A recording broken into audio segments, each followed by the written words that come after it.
OBC आरक्षण से जुड़ी ये दिल्ली से बड़ी खबर है। सुप्रीम कोर्ट में ओबीसी आरक्षण के सभी मामले अंतिम सुनवाई के लिए तय हो गए हैं। तो इस वक्त की बड़ी खबर, ओबीसी आरक्षण से जुड़ी ये महत्वपूर्ण जानकारी आप तक पहुंचा रहे हैं। ओबीसी आरक्षण के जितने भी मामले हैं उनकी अंतिम सुनवाई के लिए तारीख तय हो गई है। 27% आरक्षण को चुनौती देने वाले सभी केस इसमें शामिल हैं। जितनी भी याचिकाएं थी सबको शामिल किया गया। अब सभी मामलों की फाइल जिन पर 21 जनवरी को बहस होगी, एचसी से एससी में याचिका लगाकर ट्रांसफर कराए गए हैं ये सभी केस। तो दिल्ली से बड़ी खबर है। सुप्रीम कोर्ट में अब इस पूरे मामले पर 21 जनवरी को सुनवाई होनी है। 27% जो आरक्षण है उसकी व्यवस्था को चुनौती देने की सभी केस जिस पर अब 21 जनवरी को सुप्रीम कोर्ट में सुनवाई होनी है। हाई कोर्ट से सुप्रीम कोर्ट में केस ट्रांसफर कराए गए। अब जो जानकारी मिल रही है कि सभी फाइलों पर 21 जनवरी को बहस होगी, ये इस वक्त की बड़ी खबर है। सभी केस ट्रांसफर हो गए हैं। तो ओबीसी आरक्षण से जुड़ी ये सबसे बड़ी खबर है। सुप्रीम कोर्ट में 21 जनवरी को सभी याचिकाओं पर सुनवाई होगी।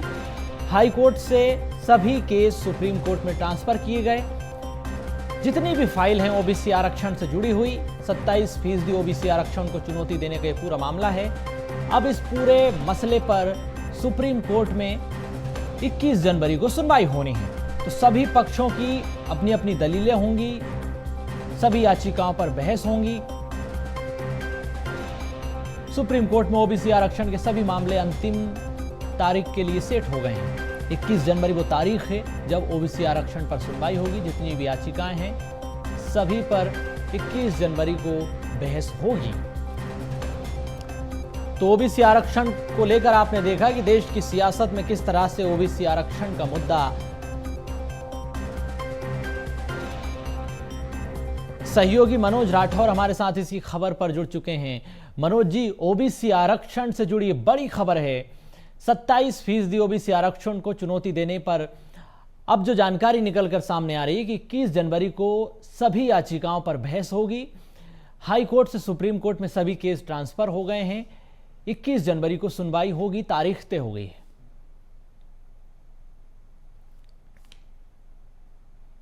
बिल्कुल, क्योंकि लगातार इस पूरे मामले को लेकर सियासत भी देखी गई थी। हालांकि सर्वदलीय बैठक मुख्यमंत्री निवास पर बुलाई गई थी। मुख्यमंत्री डॉक्टर मोहन यादव के साथ जो है नेता प्रतिपक्ष तमाम दोनों दल के नेता मौजूद थे। उस दौरान ये बात आपस में तय की गई थी और एक सर्वसम्मति से कमेटी बना के सभी मामलों में, क्योंकि 27% आरक्षण को लेके सरकार कटिबद्ध है, यानी सरकार ने ये कहा है कि वो 27% आरक्षण ओबीसी वर्ग को देना चाहती है।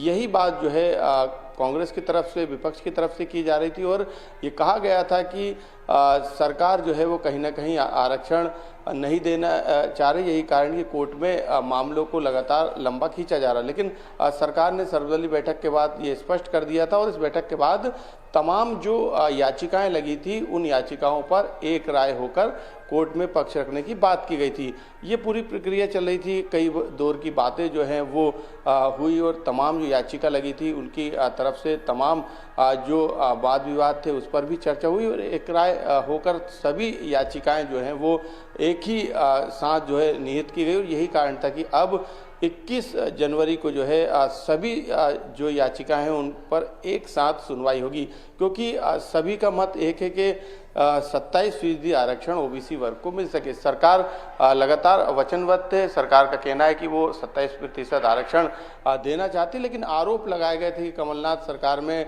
जो है इस पूरे मामले को अटका के रखा, कोर्ट ले जाया गया, समय पर दस्तावेजों को नहीं दिया गया। यही कारण था कि ये मामला लंबा चले गया। विपक्ष दूसरे आरोप लगा रही थी। विपक्ष का कहना था कि 27% आरक्षण कमलनाथ सरकार में दिया गया और इस पूरे मामले को पर पेंच फंसाने का काम बीजेपी सरकार के द्वारा किया गया। लेकिन अब क्योंकि सर्वदलीय बैठक के बाद ये स्पष्ट हो चुका था कि अब इस पूरे मामले में एक राय बन चुकी। यही कारण है कि अब कोर्ट में भी सुनवाई जब होगी तो कोई रिजल्ट इसका निकलेगा। बिल्कुल, तो सर्वदलीय बैठक के बाद अब इस पूरे मामले पर फैसला लिया गया। बहुत शुक्रिया आपका तमाम जानकारी के लिए मनोज जी।